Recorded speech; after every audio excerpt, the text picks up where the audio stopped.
Hello friends, welcome to कृषि आश्रम natural farm.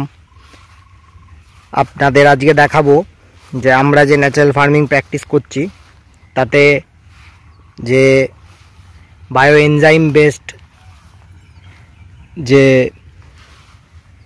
কীট রোধক বলতে পারেন, আমাদের ন্যাচারাল ফার্মিংয়ে কীটনাশক বা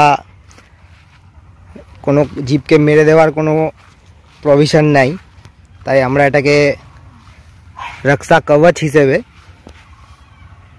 ব্যবহার করি এবং তার যে রেজাল্ট কিটের ওপরে সেটা আজকে আপনাদের দেখাবো প্র্যাকটিক্যাল।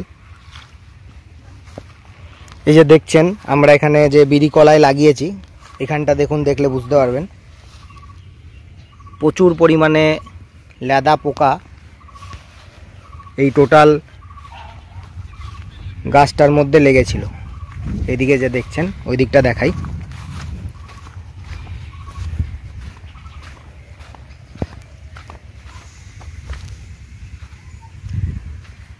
টোটাল জমিটার প্রায় 60% পুরো গাছ এখানে সাদা হয়ে গেছিল। তো আমরা যে প্ল্যান্ট রক্ষক নামে যে আমরা বায়ো এনজাইম বেসড ফর্মুলা করে যে লিকুইডটা এখানে আমরা স্প্রে করেছি, তার রেজাল্ট আজকে 4 দিনের মাথায় টোটাল জমিটা দেখুন পুরো সবুজ হয়ে গেছে আবার, এবং নতুন পাতা বেরিয়েছে এবং নতুন করে লেদা পোকা আর দেখা যাচ্ছে না, এবং লেদা পোকা যে খাচ্ছিল সেটাও প্রতিরোধ হয়ে গেছে। এ দেখুন, এই মাঝখানটা দেখালে আরও ভালো বুঝতে পারবেন। এ দেখুন, এইগুলো পুরো খেয়ে একদম সাদা করে দিয়েছিল, এগুলো আবার সবুজ হয়ে গেছে নতুন পাতা বেরিয়ে।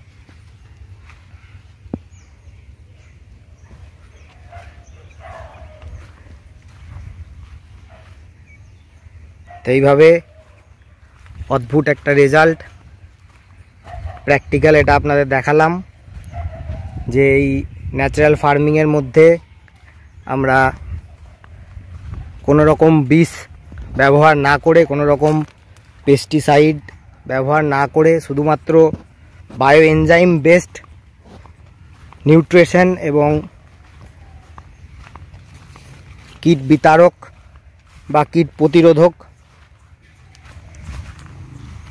সম্পূর্ণটাই বিষমুক্ত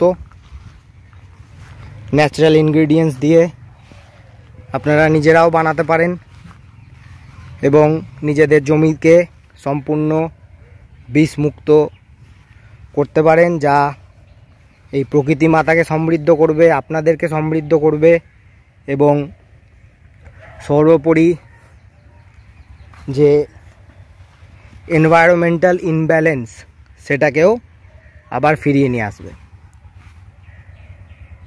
তো আশা করি আজকের এই প্র্যাকটিক্যাল প্রতিবেদনটা দেখে আপনারা উৎসাহিত হবেন এবং ধীরে ধীরে কেমিক্যাল ফার্মিং থেকে ন্যাচারাল ফার্মিংয়ের দিকে এগিয়ে আসবেন। আজকের মতো এখানেই শেষ করছি, আবার আগামী কোনো একটা আপডেট নিয়ে আসব যা আপনাদেরকে মোটিভেট করার জন্য আমরা বানাই। আজকের মতো এখানেই শেষ করছি, সঙ্গে থাকার জন্য ধন্যবাদ।